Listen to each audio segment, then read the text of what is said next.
ရင်နဲ့ရှိတဲ့ဒီဇလန်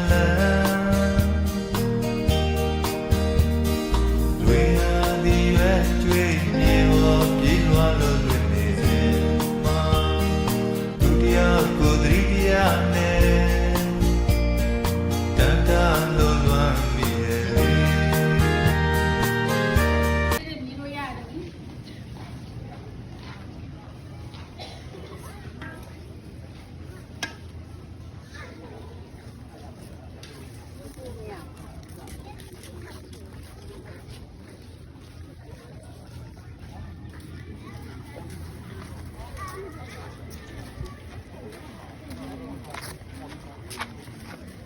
ဆောင်းနေလိုက်မယ်နော်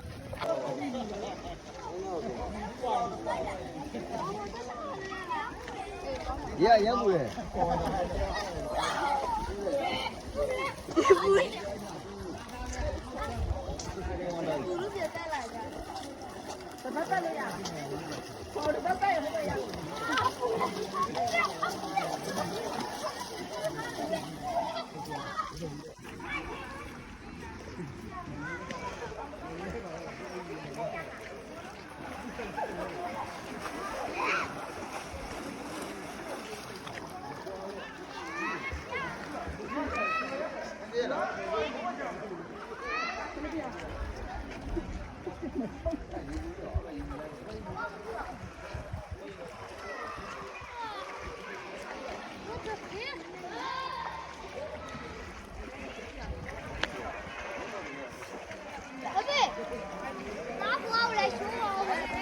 နေမလားမြန်မြန်ဘုတ်ဘုတ်လို့ဝါတရားတော့ပြီးဒီဘက်ပြန်လာဝါအမလေးချက်လိုက်ဘာသာတော့ရိုက်လာတော့မင်းတော့ပေါင်းတယ်ဥစ္စာအမလားနှစ်နာရီပဲကျွန်တော်ဥစ္စာချော်တယ်နော်ဒီကားကအောက်မှာ9လေးနဲ့မိုက်တယ်ဟုတ်တယ်ဒီမှာချက်ရုံးတော့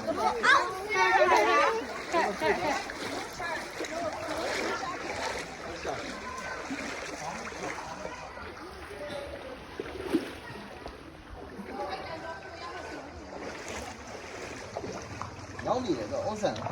ဟိုကရေနူးရေပူတိုင်းတော့လာဝတိပါဘောနဲ့ဘော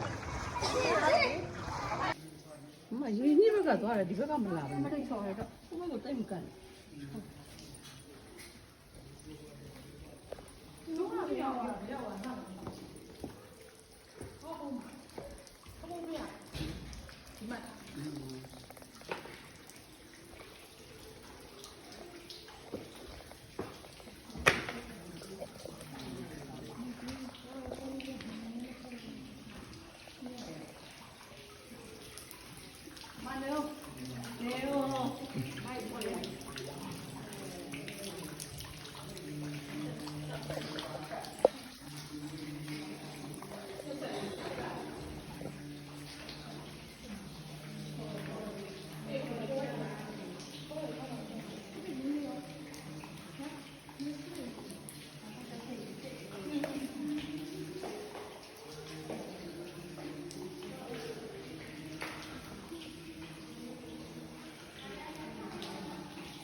မရှိတော့လမ်းဆုံးသွားပြီအဲ့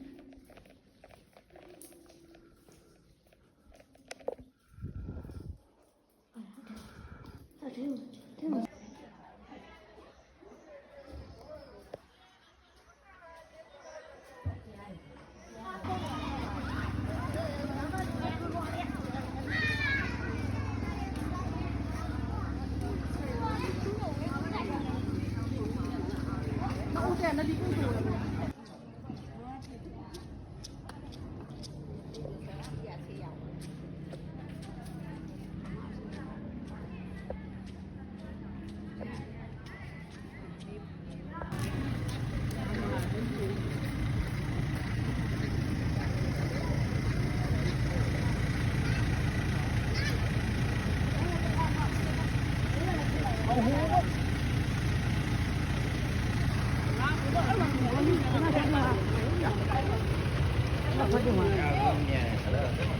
ဝမ်းမြရတယ်လေ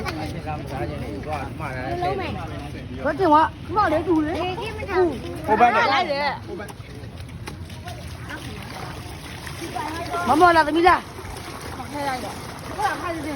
ငါတော့တကယ်ခါလာနေပါ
ကျွန်တော်ကတော့ဖန်ဟောင်းရောက်နေပါတယ်အားရခင်ဗျ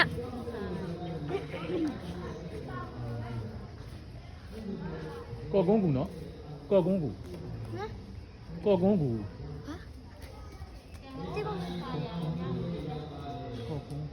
ဟာကော့ကုန်းကူကိုရောက်နေတာခင်ဗျ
လောက်မှဖေးရ တက်လာပြီကြောက် ကျေးဇူးပါနော်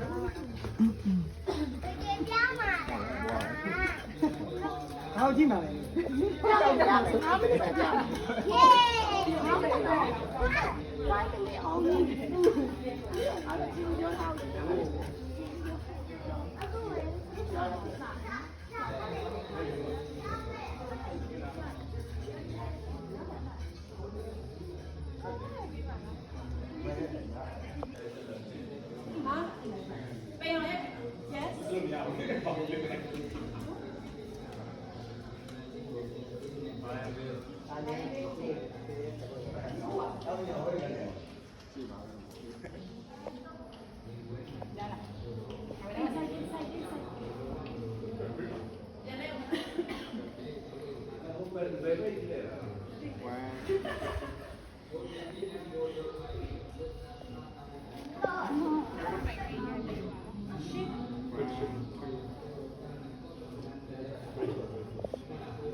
ဘုရုပ်တင်ကိုလည်းဟာဒီကတော့ထုတ်ကြရတယ် ဒီဘက်အဲ့ကြောက်အားရဒီကောလိုက်တာဒီရည်တော့ရောက်ပါလား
ဘုရုပ်တင်ကိုလည်းဟာဒီကတော့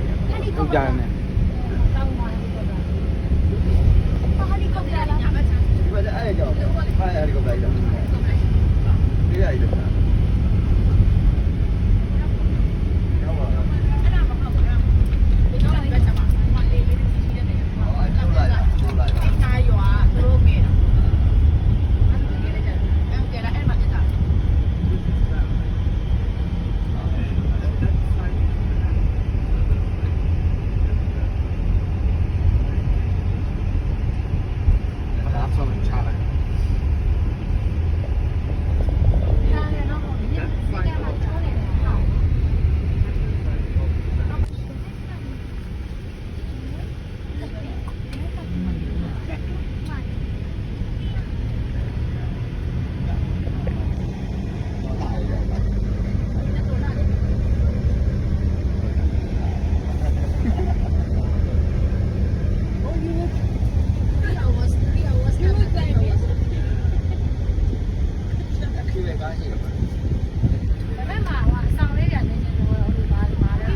ကရင်ပြည်နယ်ဗန်းမြို့ရှေးအောင်သမိုင်းဝင်စရံကူဖြစ်ပါတယ်ဒါတော့ရွှေဖားရုပ်ကလေး ပေါ်ပြန်တယ်တော့ရ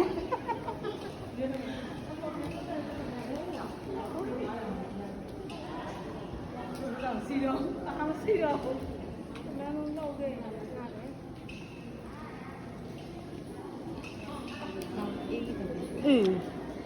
အမောပါစီ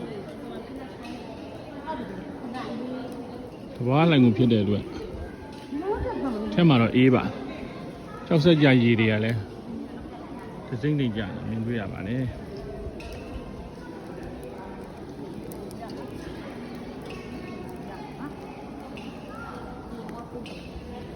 ဒါလိုင်ကူအတွင်းထဲကိုလမ်းလျှောက်ပြီးရွှေချင်းဝင်ရဖြစ်ပါတယ်လိုင်ကူရဲ့နိုင်ငံဒီမှာတော့ဖျားရုပ်ကလေးတွေထွေးထူတာတွေ့ရပါတယ်ဒါတော့လိုင်ကူအတွင်းထဲမှာဖြစ်ပါတယ်လိုင်ကူဆိုတဲ့အတိုင်းထဲမှာအကျယ်ကြီးဖြစ်ပါတယ်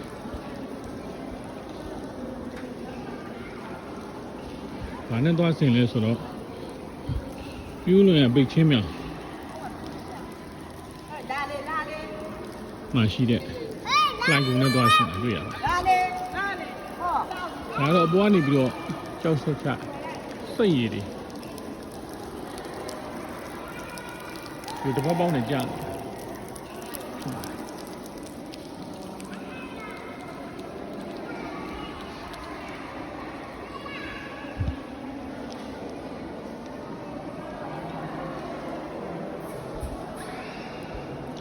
အငူတွန်းနေရတော့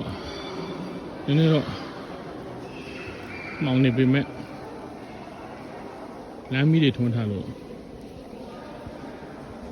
လမ်းလျှောက်လို့တော့ရပါတယ်ခင်ဗျာ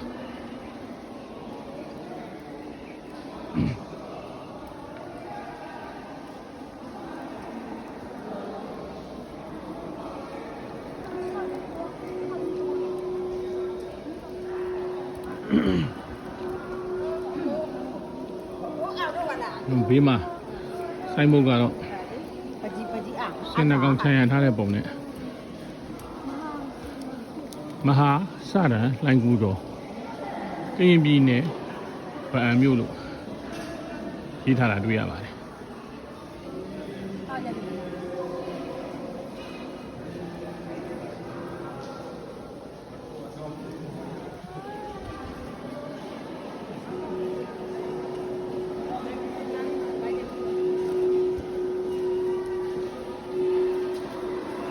ကျောက်စကြရေလေးတွေစီးရှင်းနေတာမဟုတ်လိုင်ငူတွေတော့နည်းနည်းချောနေတဲ့အနေအထားဖြစ်ပါတယ်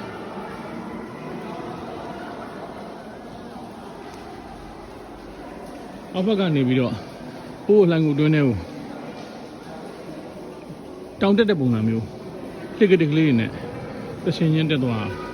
ရမယ့်ပုံစံဖြစ်ပါတယ်ခင်ဗျာ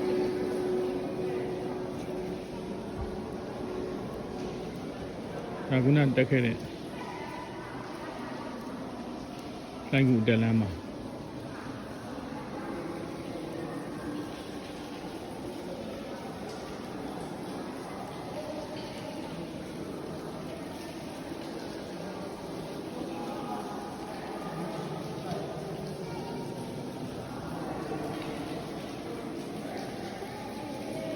လိုင်ကူတွင်းထဲမှာတော့ဟိုးအပေါ်ကျောက်ဆက်ပန်းဆွဲတဲ့ရေတရတော့ကြတဲ့ရေတံတွေကြားရပါတယ်ခင်ဗျာဒီကလှေကတဲ့ဆိုတော့ပေါ်တက်မယ်ဆိုတော့တော်တော်မှောင်နေတယ်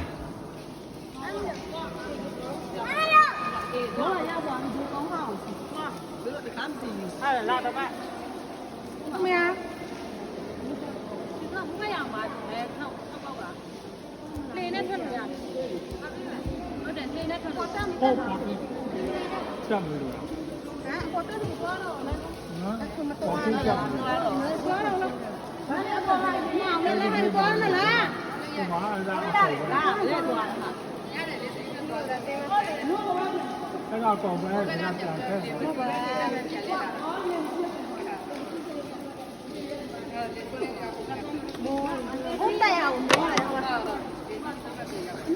အကြည့်တာတော့ဒီပေါ်တက်ပြီးတော့ဟိုဘက်မှာတဲ့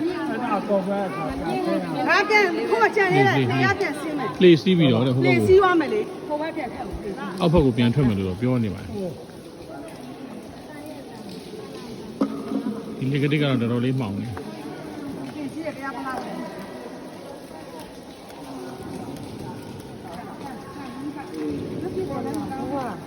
看你呀，黏的哟。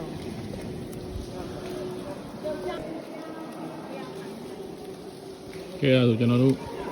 အိုင်ငူတွင်းနဲ့လှေကားနဲ့ဟိုဘက်ကိုလှေစိတ်ရှိရအောင်ပြန်ပြီးတော့တွင်းထဲကိုကျွန်တော်တို့လှေကတဲ့နဲ့တပိပိတက်လာတာဖြစ်ပါတယ်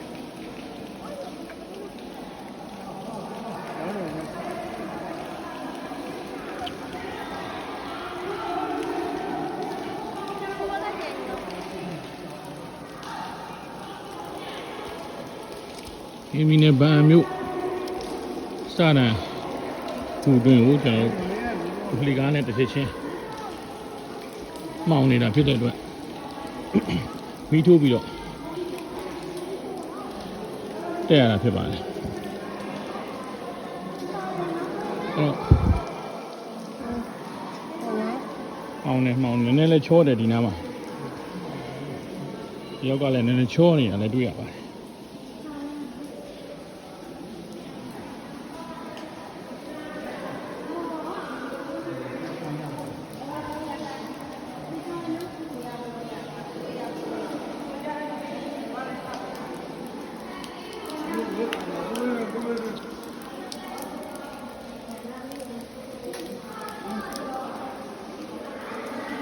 အငူတွေကနေကြောက်စက်ကြကြီးတွေသိမ့်သိမ့်ပြီးစင်းတယ်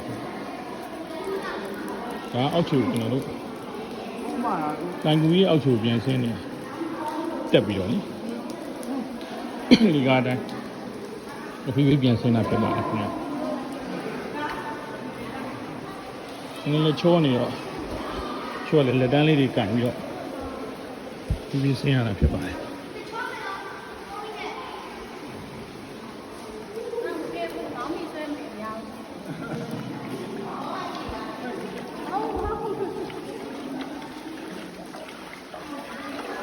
လှိုင်ကူထဲမှာရှိတဲ့ချောင်းလေးပုံစံလေးကြီးရိုက်ချီရခြေပြားထောက်ပြီးရှောင်းနေတာခြေတွေရှိတယ်အေးနာပဲကြောက်စကြရည်လှိုင်ကူထဲမှာလှိုင်ကူအတွင်းကိုဝင်လာတော့ဟိုဘက်ကိုပောက်ဖို့အတွက်လှိုင်ကူတွင်းနေဖြတ်ရှောင်းနေတာဖြစ်ပါတယ်ဒီနေရာလေးကတော့လှိုင်ကူထဲမှာမီးလေးထွန်းထားတာဖြစ်ပါတယ်ဒါလေးတချို့ဆူတောင်းထားတဲ့ကဖဲတုံးကြီးထပ်ထားတယ်ဒ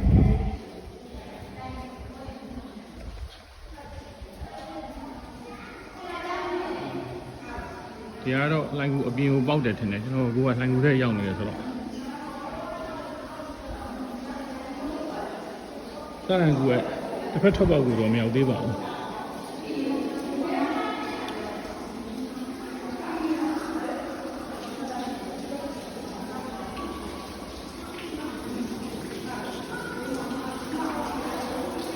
ဘာဝကြောက်စက်ကြရည်တွေကတော့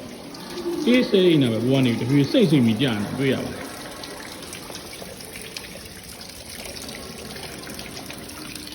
မန်မန်တော့လုံးလုံးလေးတော့ရှိသေးတယ်ကိုကနန်းလေ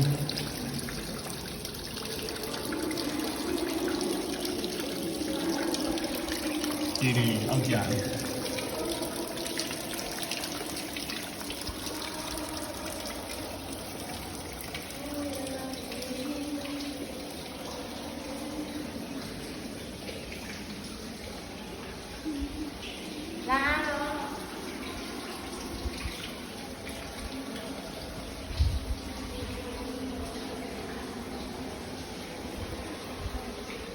ခုနေရာတွေတော့ခေါင်းနဲ့နိုင်ငံနဲ့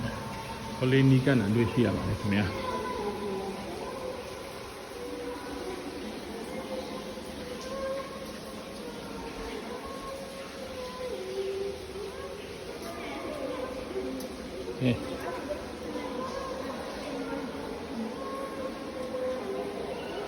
လန်ကူတွေကတော့ပေါ်ပိုင်းကတော့ကြောက်လန်ကူဖြစ်နေတော့မဲမောင်နေတာဒါတော့လန်ကူထဲမှာရှိတဲ့တရားလေးပုံစံ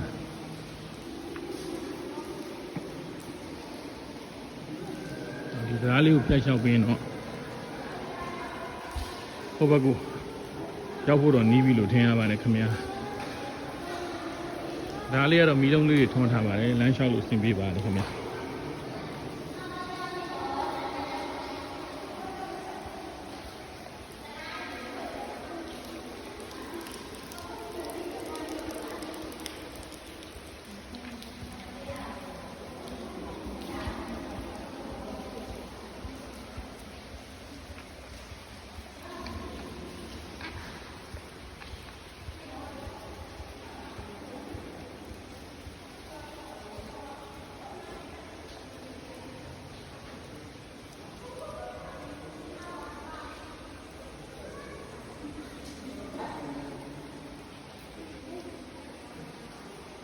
ဒါတော့ကြောက်နိုင်ငံမှာလက်ရလေးတွေ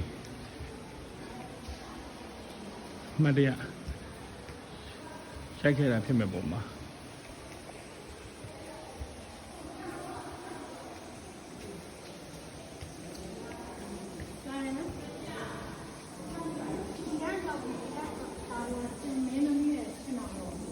စင်မင်းသမီးချင်အောင်တော့တဲ့မာတော့နဲ့အိုင်မုတ်လေးကတော့နည်းထူးကြစင်မင်းသမီးချင်အောင်လို့လေဒီထဲမှာစင်မင်းသမီးရဲ့ချင်အောင်ရှိမှထင်တာပဲဟုတ်တယ်ဒါချင်အောင်စင်မင်းသမီးမြင်တော့မမြင်အောင်လောဆိုတော့အထက်မှာအမိုက်တွေပြေးနေ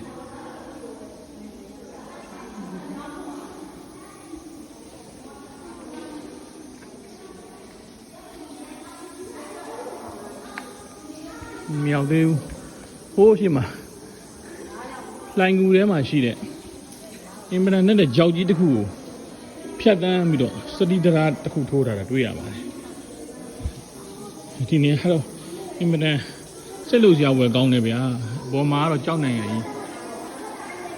ဒီကြောက်နိုင်ရည်ရဲ့အောက်မှာကြောက်ကြီး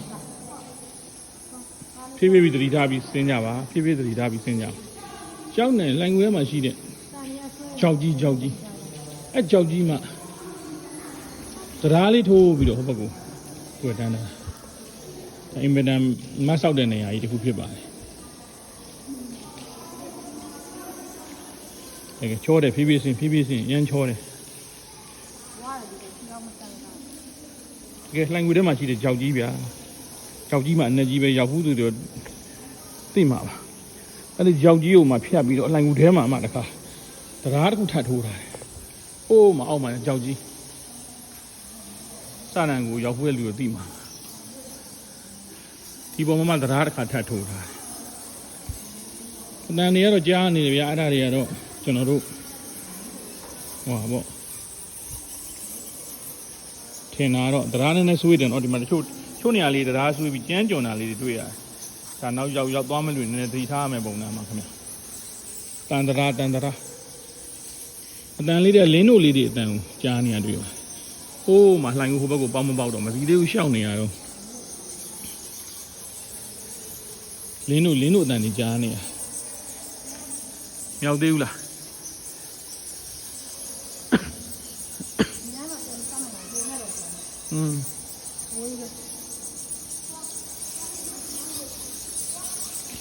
လင်းတို့တန်နေဟိုးပေါ်မှာလင်းတို့တွေရှိမှထင်တယ်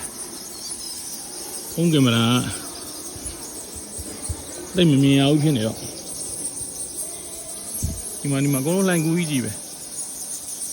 ဒါမီးလေးနည်းနည်းလမ်းမီးလေးတော့ထွန်းထားပေးတယ်ခင်ဗျ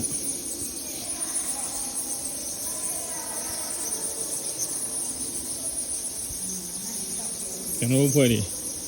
ရှောက်နေတော့မယ်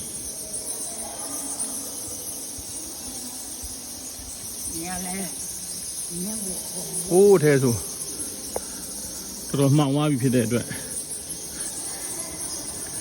ဒီမှာလေးခဏပိတ်လိုက်မယ်နော်ပြီးရင်ဟိုဘက်ထွက်မှာလေစီးရမယ်ပြောတဲ့အတွက်လေစီးရမယ်ဟာလို့တခုရိုက်ကူးပြီးတော့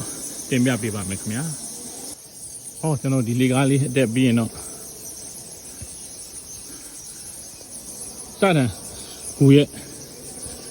ဟိုဘက်ထွက်ပေါက်ကိုမြင်တွေ့နေရပါခင်ဗျတော့စတဲ့ကိုဟိုဘက်ကဝင်ပေါက်တစ်ခုရှိမယ်ထွက်ပေါက်တစ်ခုရှိမယ်ဒီလိုသဘောပဲဖြစ်ပါတယ်ဟုတ်မှာဆိုရင်လင်းအောင်လေးတွေ့နေပြီဆိုတော့ကျွန်တော်တို့စတဲ့ကိုအထွက်ဖက်ကိုညလာဖြစ်ပါတယ်ခင်ဗျ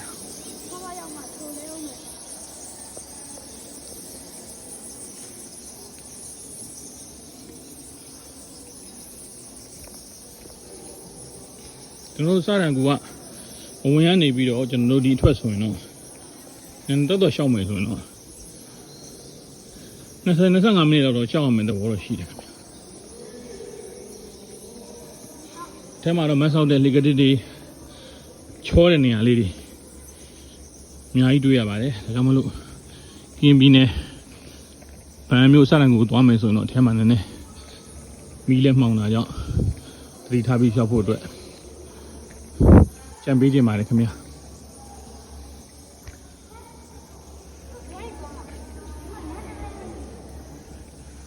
ဒါတော့ထွက်ပေါက်တော့တွေ့ပြီ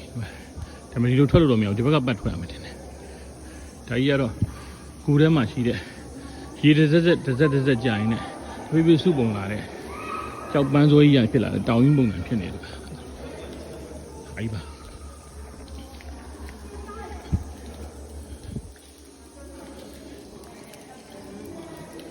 ကူဝါကြီးရောက်တော့ဒါဒီကတော့တက်လို့မရဘူးကျွန်တော်တို့ထဲမှာဟိုတို့သွားတွေ့ရတယ်ဝန်ပြေတို့ဖွဲ့တွေ့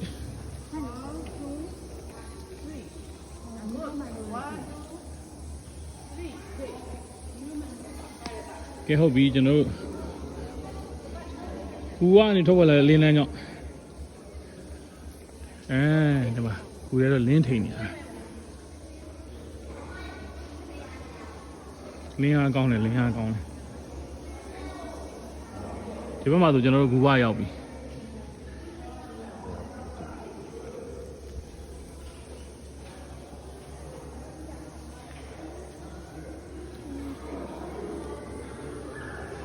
ဒီမှာကူဝကြီး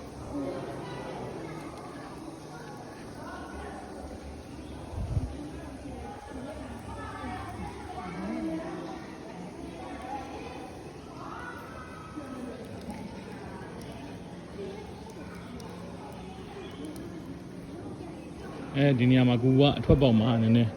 အင်မတန်မှမဆောက်တဲ့တိကရိတ်လေးတစ်ခုသွားတွေ့ရတယ်ခင်ဗျာဒါလည်းနည်းနည်းသတိထားရမယ်နော်ဒီမှာနည်းနည်းလမ်းချင်းလေးကိုကျွန်တော်တို့ဆင်းရမယ်လေကရိတ်လေးကတော့ကွန်ကရစ်လေကရိတ်လေးဆိုအောင်းပါတယ်ဒါနည်းနည်းမဆောက်တဲ့အတွက်နောက်လက်ပတ်တဲ့ဧည့်သည်တွေနည်းနည်းတော့သတိထားဖို့လိုပါမယ်ခင်ဗျာဟိုမှာလေးစိတ်ကလေးကခုနကျွန်တော်တို့ဝင်ခဲ့တဲ့စားတံကူရဲ့ဝင်ဝါကိုပြန်လဲပြီးတော့စီးနေရမယ်သဘောဖြစ်ပါတယ်ခင်ဗျာ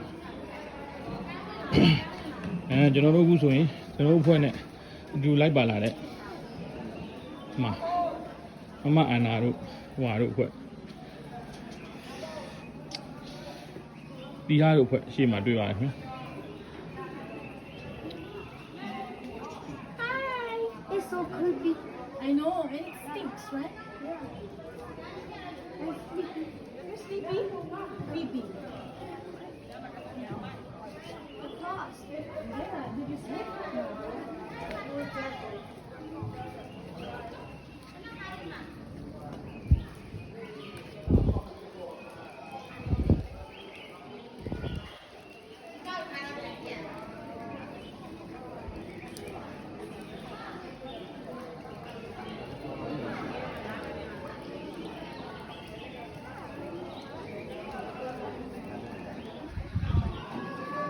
ဒါတော့ထွက်ပေါက်ကနေအထဲကိုပြန်ပြီးတော့ကျွန်တော်တို့ရိုက်ပြတာဖြစ်ပါတယ်ဒါလည်းစတဲ့ကူရဲ့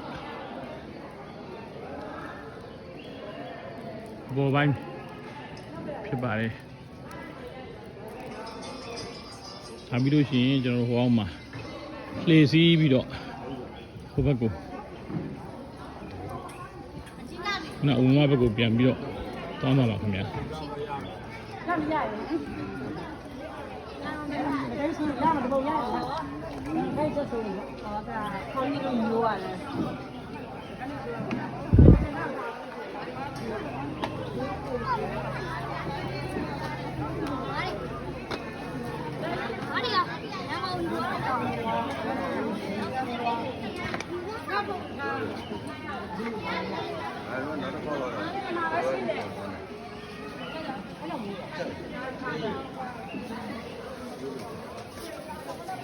လေစိတ်လေစိတ်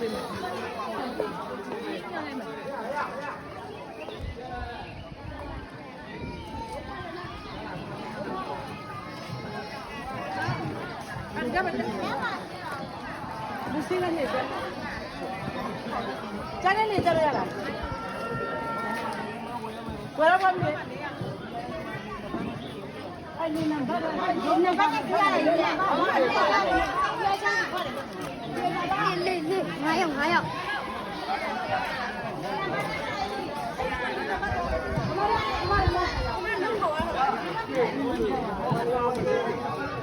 ကဲမညာမီလေးစီးတာမဖြစ်တဲ့အတွက်ဒါတော့ကင်းပြည်နယ်ဗန်မြို့စတန်ခုကိုရကုတင်ဆက်ထားလေးကိုခိတ္တနားဝင်ပြပါခင်ဗျာကြည့်ရှုပေးတဲ့အတွက်အထူးပင်ကျေးဇူးတင်ရှိပါတယ်မှတ်တမ်းလေးတင်ပေးတဲ့သဘောဖြစ်ပါတယ်ခင်ဗျာ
အမြဲတမ်းစိတ်ဆိုးစိတ်ကောက်နေတဲ့ကောက်စိန်မလေးကြီးဒီတောင်နေဒီရေတွေမြင်တော့မင်းကိုအရန်သတိရတယ်ပြီးတော့ဒီဘေးမှာပူခတ်နေတဲ့ငါးလေးတွေမြင်နိုင်လေမင်းကိုသတိရတယ်ဘာဖြစ်လို့လဲဆိုတော့ဟိုးအချိန်တော့မင်းနဲ့ကိုယ်နဲ့အတူတူငါးစာလေးတွေတူကျွေးခဲ့တာလေးတွေပြန်မြတ်ရမိလို့ချစ်တဲ့ကောက်စိတ်မလေးစိတ်ကိုလူကြီးလေးလိုနေပြီးတော့အရာတိုင်းကိုစိတ်လိုက်မှမလုံးနဲ့စင်ပြေပြေနဲ့နေထိုင်ပြီးတော့ဘဝအတွက်အားရင်နေရှိနေဘူးလိုအပ်ပါတယ်ဘဝဆိုရှေ့ဆက်စရာအများကြီးရှိပါသေးတယ်နော်